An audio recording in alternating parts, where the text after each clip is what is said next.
sei se os irmãos já perceberam que, às vezes, na nossa história como cristãos, como tem uma canção, um texto que Deus utilizou para falar profundamente com você, e aí você nutre um carinho bem especial por aquela canção ou por aquele texto. Já aconteceu isso com os irmãos? O Senhor, Ele me moveu de um modo bastante diferente, né?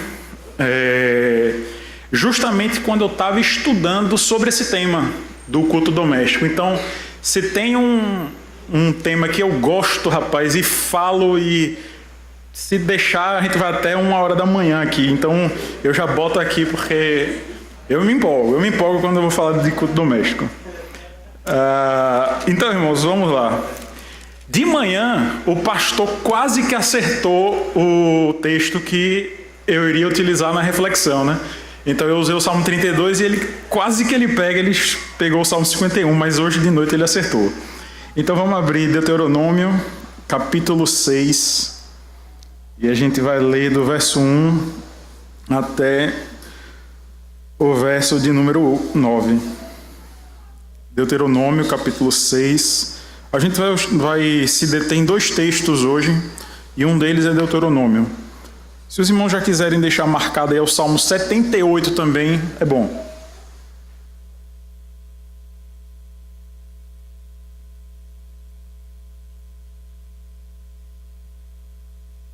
Deuteronômio, capítulo 6. Vamos fazer a leitura de novo, né? Porque pode ser que alguém tenha chegado depois. Diz assim a santa palavra do Senhor. Estes, pois, são os mandamentos, os estatutos e os juízos que mandou o Senhor teu Deus se te ensinassem, para que os cumprisses na terra a que passas para possuir, para que temas ao Senhor teu Deus e guardes todos os seus estatutos e mandamentos que eu te ordeno, tu e teu filho e o filho de teu filho, todos os dias da tua vida, e que teus dias sejam prolongados. Ouve, pois, Israel, e atenta em os cumprires, para que bem te suceda e muito te multipliques na terra que mana leite e mel, como te disse o Senhor, Deus de teus pais. Ouve, Israel, o Senhor nosso Deus é o único Senhor. Amarás, pois, o Senhor teu Deus de todo o teu coração, de toda a tua alma e de toda a tua força. Estas palavras que hoje te ordeno estarão no teu coração, e tu as inculcarás a teus filhos, e delas falarás assentado em tua casa e andando pelo caminho, e ao deitar-te e ao levantar-te. Também as atarás como sinal na tua mão, e te serão por frontal entre os olhos, e as escreverás nos umbrais de tua casa e nas tuas portas. Senhor Deus de Israel, tu que criaste todas as coisas e que de modo muito bondoso, Senhor, ao ver a tua criação cair, se apiedou. E desde então, Senhor, vem desenrolando um grande plano que culminará com o dia vitorioso que teu Filho voltará para nos buscar. Nos colocamos agora, Senhor, perante Ti, conhecedores, Senhor, da nossa situação, de como somos entregues, Senhor, à desobediência. E como Tu, Senhor, que é muito amoroso, nos deu, Senhor, parâmetros, estatutos, santos mandamentos, com os quais, Senhor, devemos nos preocupar em cumprir. Nos ajuda, Senhor. Queremos que nessa noite o Teu Santo Espírito, por meio da Tua palavra, nos fale, nos convença, Senhor, do nosso proceder equivocado e nos faça, Senhor, andar em novidade de vida. Nos ajuda, Senhor, porque precisamos de Ti. É no nome do Teu Filho Jesus que nós te oramos. Amém. Irmãos, por que é que vocês acham que, coincidentemente, o pastor leu o mesmo texto que eu escolhi para expor E o tema, sabe, porque se vocês notaram, como a conversa de manhã era sobre confissão de pecados, o pastor pegou um dos textos que era mais proeminentemente apontando aquilo, para nos introduzir. Por que vocês acham que Deuteronômio 6 é esse texto? Eu vou dar uma razão, irmãos. Abram, por favor, Mateus capítulo 22. Mateus, capítulo de número 22, versículo, a partir do verso 34. Mateus, capítulo 22, a partir do verso 34. Isso daqui são os fariseus rodeando o Senhor Jesus. Entretanto, os fariseus, sabendo que ele, Jesus, fizera calar os saduceus, reuniram-se em conselho. E um deles, intérprete da lei, experimentando, lhe perguntou: Rabi, mestre, qual é o grande mandamento na lei? Respondeu-lhe Jesus: amarás o Senhor teu Deus de todo o teu coração, de toda a tua alma e de todo o teu entendimento. Se os irmãos notaram, como de manhã, vocês não percebem, irmãos, no fluir do texto, o Senhor Jesus parando para pensar. Porque observem, quando o intérprete da lei chega para o Senhor Jesus e fala, Rabi, ele estava experimentando, era um intérprete da lei, um fariseu, alguém que entendia da lei. E ele fala, Rabi, qual é, isso já testando o Senhor, qual é o maior mandamento da lei? Observe, irmãos, quantas leis havia explicitamente no Antigo Testamento.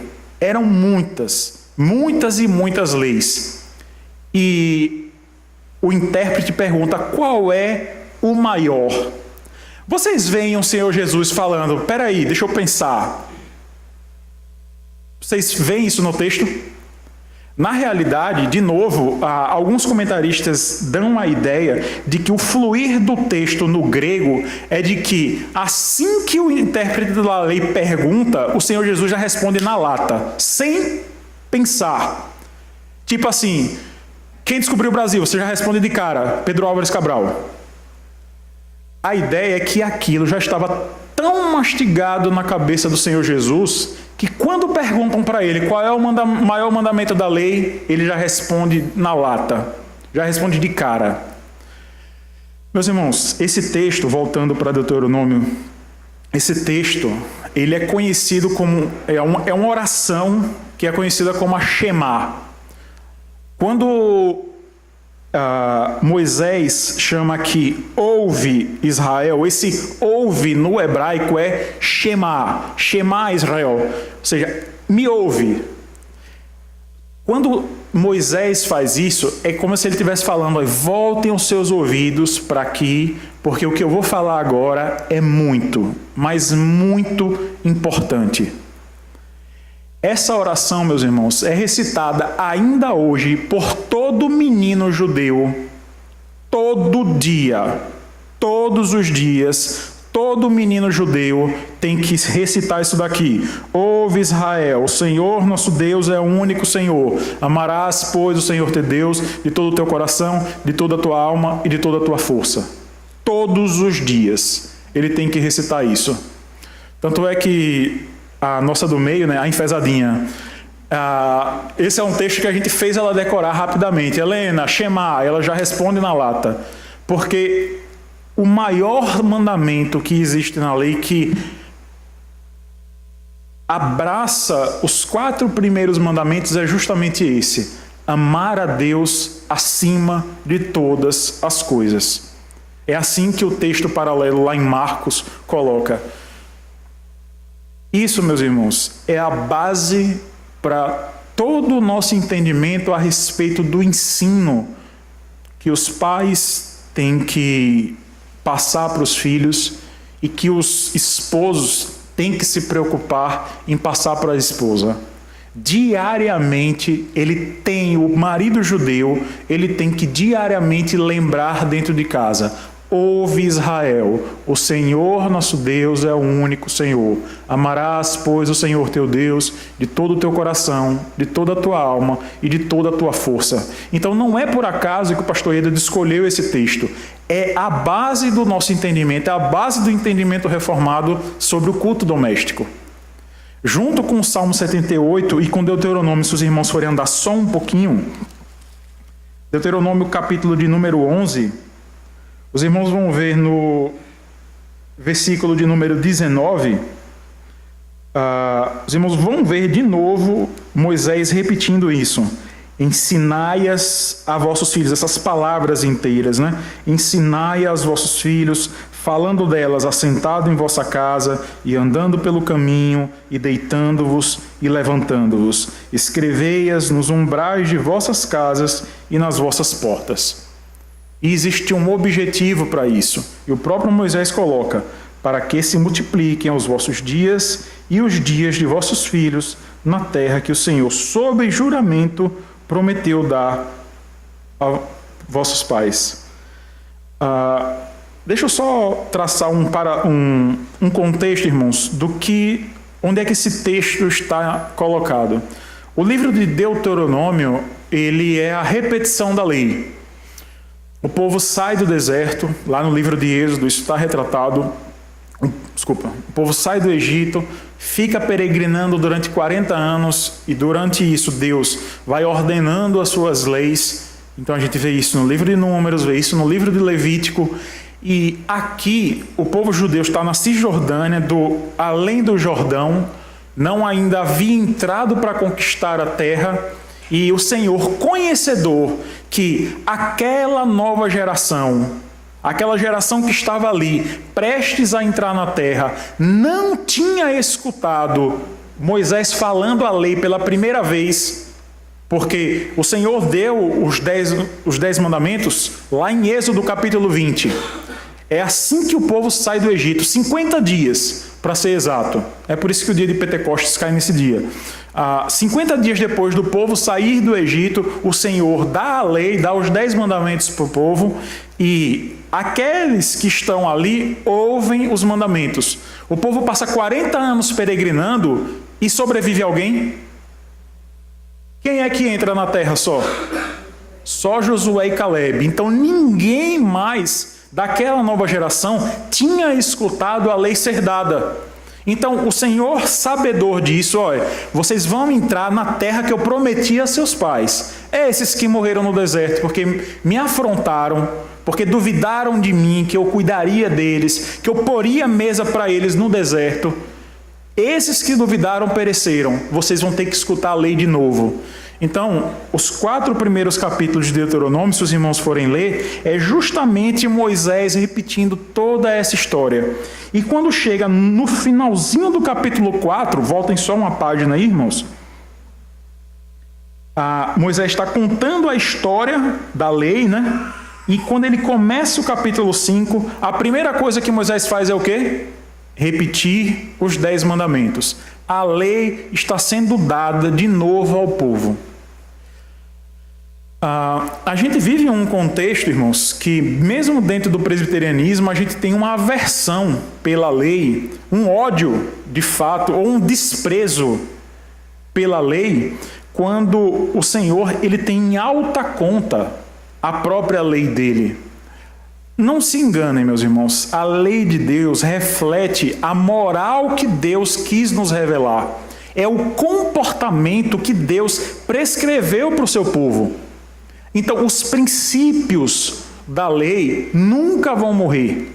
Os princípios da lei, inclusive, estavam no Éden, em toda aquela ordem que o Senhor deu, que era uma única ordem no Pacto das Obras, que é não coma dessa árvore, todo o espírito da lei estava ali. E Adão, quando estende a mão, e aceita o fruto da sua esposa, ele está quebrando nada mais, nada menos do que os 10 mandamentos. Então, os 10 mandamentos, eles refletem a moral de Deus, a ética do Senhor para nós. Então, desprezar a lei é loucura. E é isso que Moisés está falando aqui. Observem como é que ele começa essa parte aqui, né? Essa região do texto aqui. Capítulo 6, versículo 1. Estes, pois, são os mandamentos. Ele repetiu para um fim. Que fim é esse, Israel? Estes, pois, são os mandamentos, os estatutos e os juízos que mandou o Senhor teu Deus, se te ensinassem, para que os cumprisses na terra a que passas para possuir. A lei, meus irmãos, ela não passou no seu aspecto moral. A lei, hoje, ela apenas não pesa sobre nós como condenação, porque ninguém consegue cumprir a lei. O único que cumpriu a lei perfeitamente é Cristo, é nele que nós nos apoiamos. Hoje em dia nós cumprimos a lei com alegria, por quê? Porque mesmo quando a gente cai na lei, a gente sabe, ela não mais me condena, porque Cristo cumpriu ela perfeitamente.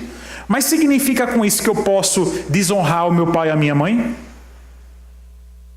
Não. Significa com isso que eu posso assassinar pessoas? Não. Significa com isso que eu posso cobiçar, levantar falso testemunho? Não. Só significa o seguinte: em todas as vezes que eu fizer isso, a justiça de Cristo vai me cobrir, porque eu me apoio na justiça dele, porque só ele foi quem cumpriu a lei perfeitamente. É nisso que a lei passa. Ela não mais pesa sobre nós como condenação. Então, o que Moisés está dando aqui para o povo são leis, regulamentos, estatutos que vão guiar bem o caminho do povo. E é isso, meus irmãos, que tem que ficar muito forte na nossa mente. A prescrição para que os pais, né? Isso daqui é um comando para os homens, primordialmente para os homens. E aqui já vai o primeiro ponto prático. Homens, varões, a obrigação do culto doméstico é de vocês. Não é da esposa de vocês, não é do filho de vocês. A obrigação do culto doméstico pesa sobre as costas dos varões. Agora, esposas, não sejam rixosas. Apesar da obrigação estar sobre as costas deles, incentive-os a prestar o culto doméstico. Não mande. Não mande. Então você vai falar com todo o carinho do mundo: bem, hoje a gente vai prestar culto com aquela cara de pidona, sabe? Faça com aquela cara de pidona mesmo. Bem, a gente vai prestar culto doméstico hoje. Seu marido vai se derreter para você. Aí ele vai prestar culto ao Senhor, com você do lado. Então, primeiro ponto é esse, meus irmãos. A obrigação do culto doméstico pesa nas costas dos homens. Então, varões, se esforcem por isso. É uma bênção. E uma coisa que eu percebo é que, no nosso exemplo lá em casa, todas as vezes que 1, 2, 3 dias é Priscila que fala: e aí, filho, a gente vai prestar culto hoje? Eu falo: ih, rapaz, tem uma coisa errada com você, velho. Foi 1, foi 2, foi 3 dias e a sua esposa que está lhe chamando tem alguma coisa errada. E aí eu já começo a analisar: e aí, rapaz, meu tempo de oração também está diminuindo. Então, assim, você não está bem. Se você não se sente incomodado com aquilo, comece a se sondar, porque provavelmente não tem uma coisa boa com você. Mas encarem, meus irmãos, e aí eu estou falando irmãos agora, os machos mesmo, encarem isso, meus irmãos, como uma bênção, porque é uma bênção você ter a sua família reunida à volta da sua mesa e você poder ser o pastor da sua família. Essa é a posição. Você senta na cabeceira da mesa de jantar e ali você é o pastor da sua família. Significa com isso que você tem que saber teologia de trás para frente e de frente para trás? Não. Significa com isso que você vai ter que fazer um sermão extremamente rebuscado, você expor o texto em toda a sua profundidade? Não. Significa com isso que você vai guiar a sua família em adoração. E aí a gente vai falar mais disso provavelmente perguntas serão levantadas e a gente pode abordar mais isso. Mas o primeiro ponto é esse: a obrigação do culto doméstico é dos varões. E esposas, sejam muito amorosas e muito pacientes, porque se tem um bicho lerdo em entender é homem. Foi assim comigo, eu me apaixonei pelo tema do culto doméstico justamente porque eu briguei muito com o Senhor para entender como isso era de fato uma bênção para a minha família. Depois que eu entendi, eu falei, bicho, como é que você é tão mula para não entender a bênção que isso é? Então, primeiro ponto, a obrigação é do varão e esposa, sejam muito pacientes e muito amorosas com eles, no guiar disso. Vocês têm charme para fazer tanta coisa, por que não tem para falar, e aí, vamos prestar o culto doméstico hoje? Vocês sabem fazer isso. Eu não preciso ensinar. Então, primeiro ponto é esse, irmãos. Segundo ponto, não esperem que os filhos de vocês serão alcançados por milagres. Não esperem que os filhos de vocês vão ser alcançados por milagre. Os filhos de vocês não serão alcançados, podem ser alcançados por milagres, mas não esperem. Não esperem isso. A base, a forma como o Senhor prescreveu para que seus filhos fossem alcançados é por meio do culto doméstico. Observem que é essa a forma que é Deus falando em Deuteronômio capítulo 6. São as palavras do Senhor claramente aqui. Não é Moisés dando a entender o que ele ouviu de Deus. Moisés transcreve o que Deus falou para ele. Então, o modo ordinário pelos quais seus filhos serão alcançados é pelo assentado, levantando, pelo deitar ao redor da mesa, você falando a respeito da lei de Deus, porque é isso que está no foco aqui, que vai alcançar seus filhos. Esse é o modo ordinário. Aí vocês vão falar, mas eu conheço gente que foi alcançado por milagres, o pai não era crente. Eu não estou dizendo o contrário. Em situações extraordinárias, Deus faz como Ele quer. Um tempo atrás, ouvindo um relato de um missionário, é só para mostrar como Deus faz como Ele quer. Um relato de um missionário, ele contando como o pai dele foi convertido a Cristo. Ele morava em um país soviético e havia banheiros públicos. E nos banheiros não havia papel higiênico. Eram colocados livros para que as pessoas arrancassem páginas e se limpassem. E disse que o pai dele estava em um desses banheiros públicos e tinha uma pilha lá de revista, de livro, para ele poder utilizar ao final do serviço que ele estava fazendo. Aí disse que ele pegou um livro e começou a folhear. Era uma Bíblia Sagrada. Você vê como o comunista trata a Bíblia. Ele pegou, leu e foi convertido a Cristo por causa de um banheiro público. Aí você fala, Deus pode fazer do jeito que Ele quer? Pode, e como Ele quer, mas esse não é o meio ordinário. Ou vocês acham que todo mundo se converte porque lê a Bíblia enquanto está fazendo um serviço? Então, o meio ordinário que o Senhor prescreve para que os nossos filhos temam a Ele é por meio da repetição da lei. E isso é responsabilidade dos pais, e mais especificamente do pai. Mais especificamente do pai, do macho. Vamos, só porque eu tenho que embasar isso, vamos abrir, meus irmãos, por favor, Efésios, capítulo de número 6, só para que os irmãos vejam isso claramente.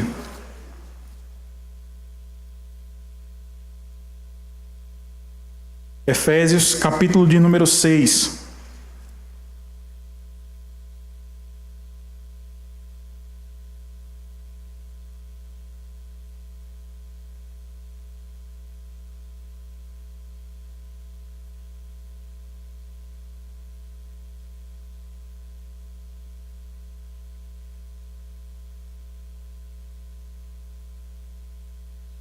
Filhos, obedecei a vossos pais no Senhor, pois isso é justo. Honra teu pai e a tua mãe, que é o primeiro mandamento com promessa, para que te vá bem e sejas de longa vida sobre a terra. E vós, pais, esses pais aqui é o plural de pai, homem. O primeiro que aparece aqui no versículo 1, filhos, obedecei a vossos pais, pai e mãe.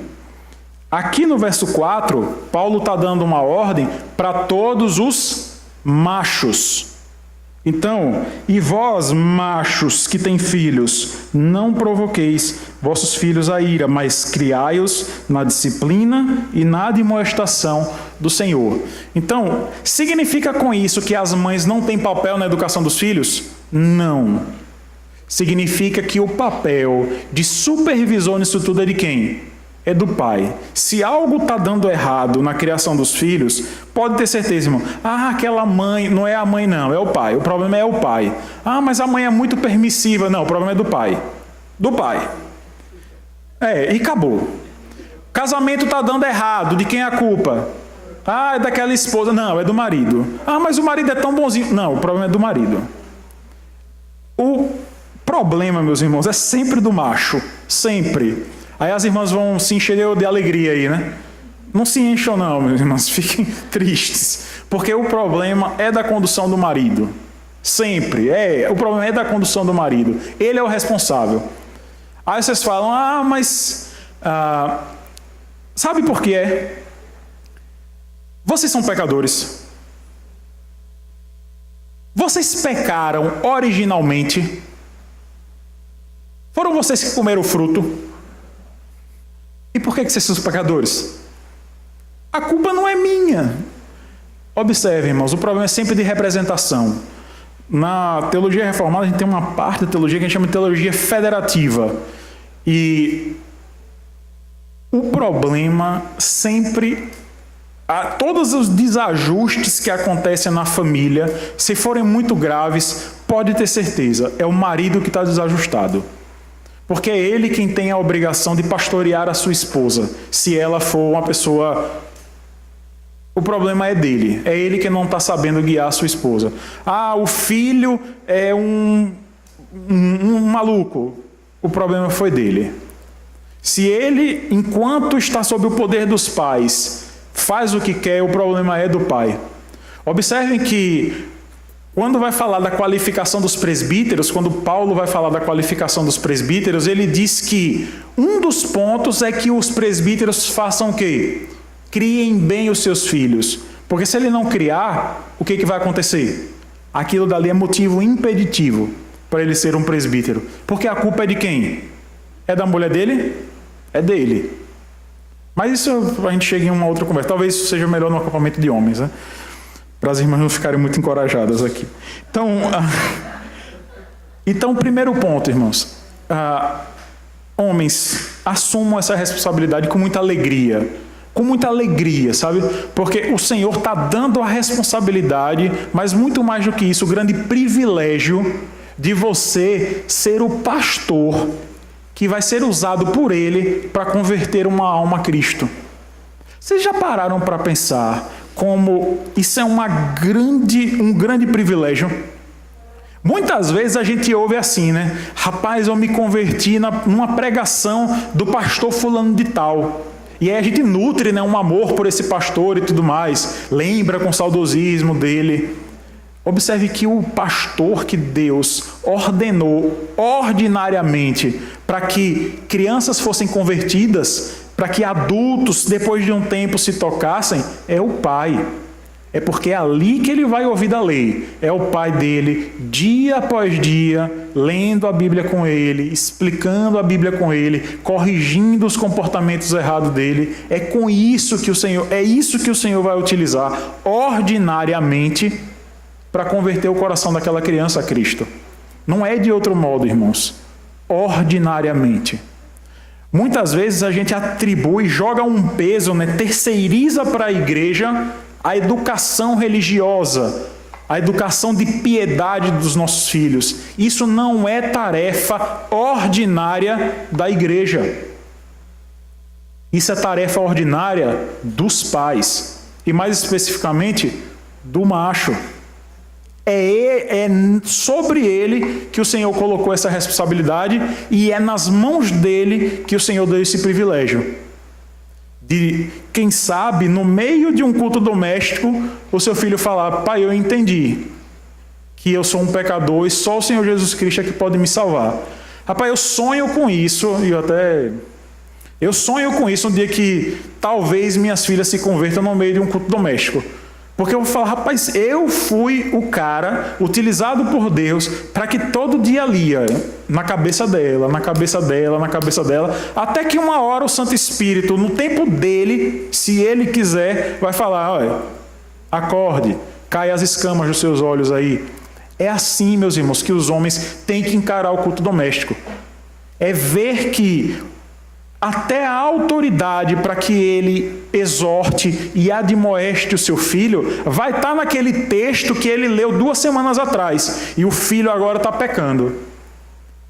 Aí você fala, meu filho, lembra que no culto doméstico, há 2 semanas, a gente falou que esse comportamento ele é reprovado pelo Senhor? Então, meu filho, por que você está fazendo isso? Você vai ter base normativa para se comportar como juiz, e não simplesmente descer a vara nele porque ele lhe entristeceu. Você vai poder mostrar para ele, o seu comportamento está errado perante o Senhor. E você foi avisado disso. Mas vamos continuar aqui, irmãos. Então, Moisés, ele agora chama Israel para ouvir essas palavras. E ele fala, versículo 3, ouve, pois, Israel, e atentas em os cumprires, para que bem te suceda e muito te multipliques na terra que mana leite e mel, como te disse o Senhor, Deus de teus pais. Então Moisés, ele vai falar aqui como isso, a repetição da lei, dia após dia, é que vai ser a forma ordinária do Senhor alcançar a sua família.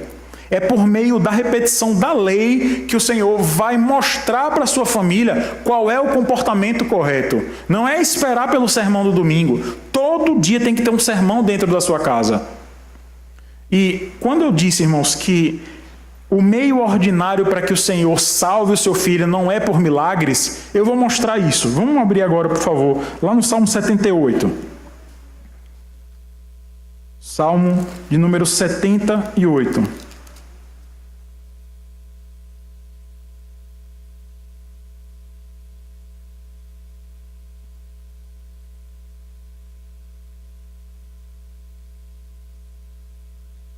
O Salmo 78, assim como o Salmo 119, ele é um salmo acróstico, né? A cada porção de 8 versículos, uma letra do alfabeto hebraico, ela é utilizada. Então, é como se no nosso alfabeto, o primeiro versículo começasse com a letra A, o 9º versículo começasse com a letra B, o 17º versículo começasse com a letra C. Isso para que a criança tivesse uma métrica para ela decorar o Salmo. Se os irmãos forem observar, o Salmo 119 fala do quê? Eu só sei que é o maior salmo da Bíblia. Mas fala do quê? Fala da lei. Fala da lei. O Salmo 78, meus irmãos, fala do quê? Vamos ler. Escutai, povo meu, o quê? A minha lei. Quando o Senhor Jesus é perguntado sobre qual é o maior mandamento da lei, não é por acaso, meus irmãos, que a lei tinha um peso muito grande na conduta do povo judeu. Isso significava que eles tinham que cumprir a lei para se salvar? Eles sabiam que não iam conseguir fazer isso. E é por isso que todo judeu que é tocado pelo Espírito Santo, ele se converte a Cristo, porque ele sabe o peso do quê? Da lei. Sabe que não consegue cumprir. A lei tem esse papel, meus irmãos, de nos humilhar. É para isso que essa é uma das funções didáticas da lei. É você repetindo ela dia após dia e você vendo, rapaz, hoje eu quebrei esse. Hoje eu quebrei esse. Hoje eu quebrei esse. Aí no final do dia você está o pó. Você fala, rapaz, em mim não tem justiça nenhuma mesmo. Você vai correr para quem? Numa situação como essa? Para quem é que você vai correr? Para Cristo. Porque só Ele cumpriu a lei. Observe, meus irmãos, como a lei ela é linda. A gente vive um contexto evangelicalesco, de novo, repetindo, que parece que as pessoas odeiam a lei. A lei é uma bênção. Por quê? Porque só ela nos mostra o quanto nós somos pecadores e o quanto nós precisamos do único que cumpriu ela integralmente. Não passou um i, nenhum tio que ele não tivesse cumprido. E aí a gente corre para ele e pede misericórdia, Senhor, me cobre com a tua justiça. Só por isso, só porque você conhece a lei. E não é por acaso que o Senhor manda que Israel, dia após dia, lembre do quê? Da lei. Então, ainda no versículo 1, o salmista coloca assim: escutai, povo meu, a minha lei, prestai ouvidos às palavras da minha boca. Isso aqui é como se fosse um grande professor falando. Abrirei os lábios em parábolas e publicarei enigmas. Isso aqui é tudo sabedoria dos tempos antigos. O que ouvimos e aprendemos, o que nos contaram quem? Quem foi que nos contou? Nossos pais. Não o encobriremos a quem? A seus filhos. Observe, meus irmãos, como o culto doméstico tem esse papel. É você diariamente, você recebeu aquilo dos seus pais ou não recebeu, e você tem a incumbência de não morrer com aquilo, mas passar aquilo para frente, para seus filhos. E qual é o fim, qual é o objetivo disso? Por que é que Deus prescreveu dessa forma? Continuemos. Contaremos à vindoura geração os louvores do Senhor e o seu poder e as maravilhas que fez. Ele estabeleceu um testemunho em Jacó e instituiu uma lei em Israel e ordenou a nossos pais que os transmitissem a seus filhos, a fim de que a nova geração os conhecesse, os mandamentos. Se levantassem e os conhecesse, filhos que ainda hão de nascer, se levantassem e por sua vez os referissem a seus descendentes. Então, nós contamos para essas crianças que nem nasceram ainda, para quê? Para que essas crianças passem isso para frente, para que pusessem em Deus a sua confiança e não se esquecessem dos feitos de Deus, mas lhe obedecessem o quê? O quê, irmãos? Os mandamentos. E que não fossem como seus pais, geração obstinada e rebelde, geração de coração inconstante e cujo espírito não foi fiel a Deus. Eu peço, meus irmãos, que hoje, antes de dormir, vocês façam esse exercício. Leiam esse Salmo 78 inteiro e prestem atenção numa coisa. Como Deus fala de tudo que Ele fez, de todos os milagres que Ele fez em Israel, e mesmo assim o que Israel fazia? Desobedecia. Ele fazia mais grandes feitos, outros tantos milagres, e o que Israel fazia? Desobedecia. E qual é a solução que o salmista dá para isso? O que ele fala no começo do Salmo 78? Transmitam a lei. Não são milagres, meus irmãos. A gente, de novo, vive um contexto que muitos irmãos nossos, fiéis em Cristo, procuram por milagres, por grandes realizações e desprezam a palavra. Meus irmãos, milagre é motivo para que nós louvemos a Deus, para que nós reconheçamos os seus grandes feitos, sim, mas esse não é o meio ordinário para que nós obedeçamos, para que nós vivamos de modo reto. O modo ordinário que o próprio Deus prescreveu em Deuteronômio capítulo 6, Deuteronômio capítulo 11, e aqui no Salmo 78, muito claramente, é que os pais passassem para os filhos a lei, esses filhos passassem para os seus filhos, e esses filhos para os filhos de seus filhos.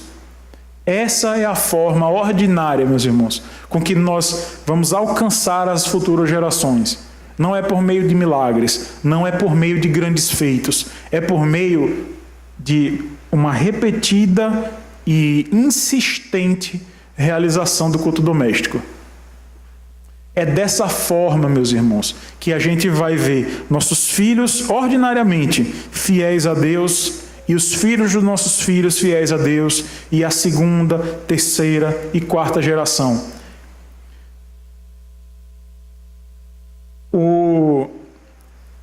Inclusive, dentro do pensamento calvinista, há um grupo de irmãos que se aproximam muito do que a gente chama de hipercalvinismo, que eles acreditam tanto nessa promessa de Deus que a repetição da lei, a realização do culto doméstico é a forma ordinária de se alcançar os filhos, que alguns chegam a pensar, eu não comungo com essa ideia, mas confesso que flerto muito com ela, porque é uma grande promessa de Deus. Flerto, mas não comungo, que os filhos de pais fiéis e crentes a Deus têm uma probabilidade muito, mas muito alta de se tornarem de fato fiéis a Deus, crentes em Cristo. Eu sei que Deus tem um soberano agir nisso tudo e Ele salva quem Ele quer. Mas a gente não pode também desprezar uma promessa de Deus. E Ele promete que o meio ordinário de salvar os nossos filhos é quando nós somos fiéis na pregação da lei para os nossos filhos dia após dia. Então, meus irmãos, se vocês amam de fato os seus filhos, se vocês varões amam de fato as suas esposas, não negligenciem isso. Porque essa é a forma ordinária que Deus prescreveu para que a sua família fosse alcançada. Você tem a responsabilidade e o grande privilégio de ser o pastor da sua família. Então, não despreze isso, de modo nenhum. Quando as suas esposas agora, muito gentilmente e com toda a habilidade que lhes é peculiar, falar assim, bem, vamos fazer culto doméstico hoje, você responde na hora, vamos, claro. Já estava saindo da minha boca aqui, vamos fazer culto doméstico. Essa, meus irmãos, deve ser uma disposição muito natural em nós, sabe? A gente tem que namorar essa ideia de que no fim do dia ou no começo do dia, no momento que for mais propício a cada família, o varão pegue a Bíblia e fala, vamos sentar, chegou a hora do culto doméstico. E isso seja uma alegria dentro de casa. Porque, meus irmãos, de novo, esse é um meio ordinário. Eu bato muito nessa tecla, porque é o que o texto fala muito claramente. Vamos voltar lá para Deuteronômio capítulo 6, porque eu vou ainda falar um pouco dele. Esse é o meio ordinário que Deus instituiu para que você falasse à sua família. Olha o que o Senhor fala aí no verso 4. Ouve, Israel, o Senhor nosso Deus é o único Senhor. Amarás, pois, o Senhor teu Deus de todo o teu coração, de toda a tua alma e de toda a tua força. Estas palavras, aqui os comentaristas eles são um pouco discordantes sobre a que esse pronome relativo aqui se refere. Alguns dizem que estas palavras é o versículo 5, mas outros dizem que é remetendo aos 10 mandamentos. Eu tendo a acreditar mais nessa segunda linha que Moisés aqui está falando, estas se referindo a todo o bojo da lei. Mas quando o Senhor Jesus foi perguntado sobre qual era o maior dos mandamentos, ele responde esse.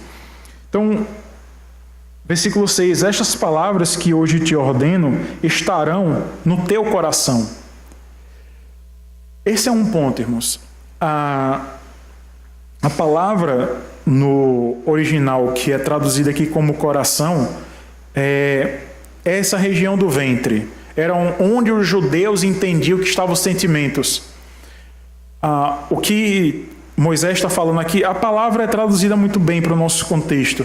É que a lei, ela não tem que estar no intelecto do varão. A lei, ela não tem que estar na Bíblia do varão. A lei, ela tem que estar no coração. Ele tem que amar, de fato, a lei de Deus. Entender que aquilo é o meio para que o Senhor seja glorificado. É quando ele respeita as autoridades, quando ele não adultera, quando ele não rouba, quando ele não mata, quando ele não cobiça, quando ele tem um único Deus, quando ele cumpre tudo isso, ele tem Deus como alvo máximo do seu amor. É por isso que ele fala: amarás, pois, o Senhor teu Deus. A lei não pode estar no coração do varão, na cabeça do varão. Tem que estar dentro do coração, ele tem que amar aquilo, porque assim ele está amando o Senhor. Ele está amando a moral de Deus. E isso vai fazer com que ele exploda de alegria quando ele tem que falar para a sua família. Esse é o sentimento, meus irmãos, que os homens têm que ter quando eles se preparam para o culto doméstico. E tem que haver preparação. A gente vai falar disso no tempo que a gente vai ter para perguntas. Mas observem como é que isso não deve ficar apenas com o varão. Ele tem que explodir de fato. Não tem que ficar com ele. Aquilo fica chacoalhando tanto dentro dele que ele tem que colocar isso para fora. E Deus diz como é que isso tem que ser colocado. Observe como é que está aí no verso 7. Você vai inculcar a teus filhos. Sabe o que é inculcar, irmãos? O que é inculcar para você, Tomás?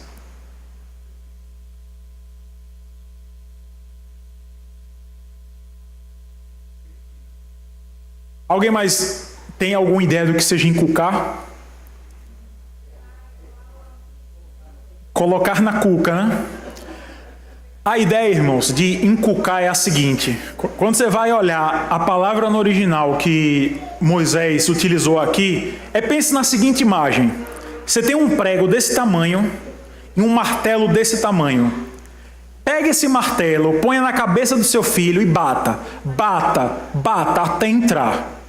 Isso é inculcar. Seu filho tem o coração duro. Essa é a ideia. Seu filho tem um coração duro. Não pense que ele é um anjinho, porque ele não é. Isabela, minha de 11 meses, eu sei que não é um anjinho, velho. É uma filha de Adão, uma miserávelzinha. Linda, mas é uma miserável, velho. De uma pecadora. A ideia é que você não pode olhar para o seu filho como alguém que não precisa de Deus, que não precisa da lei. Ele descumpre a lei com na barriga da mãe ainda.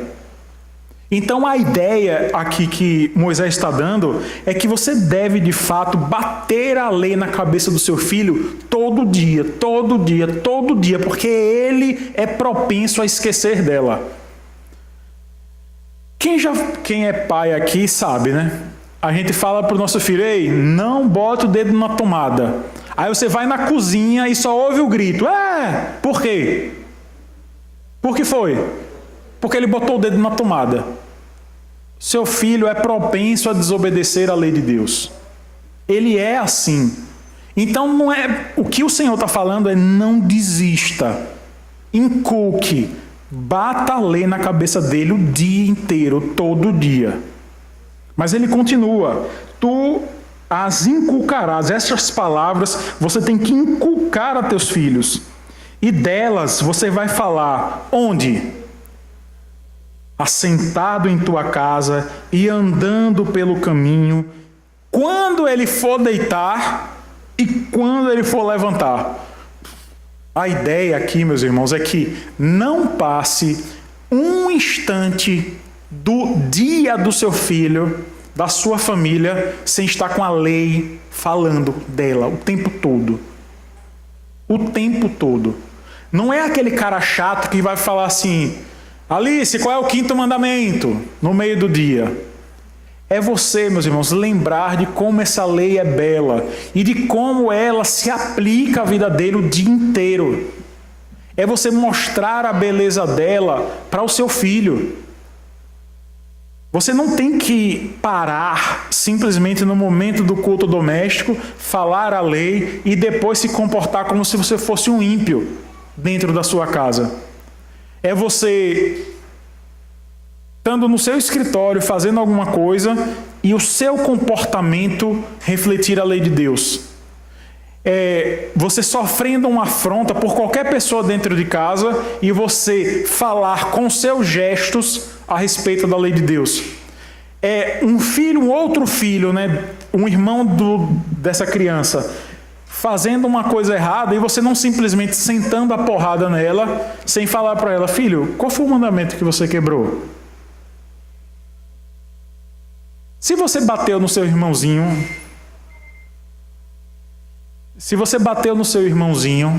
você afrontou a autoridade do papai. O papai é quem é o juiz dentro de casa.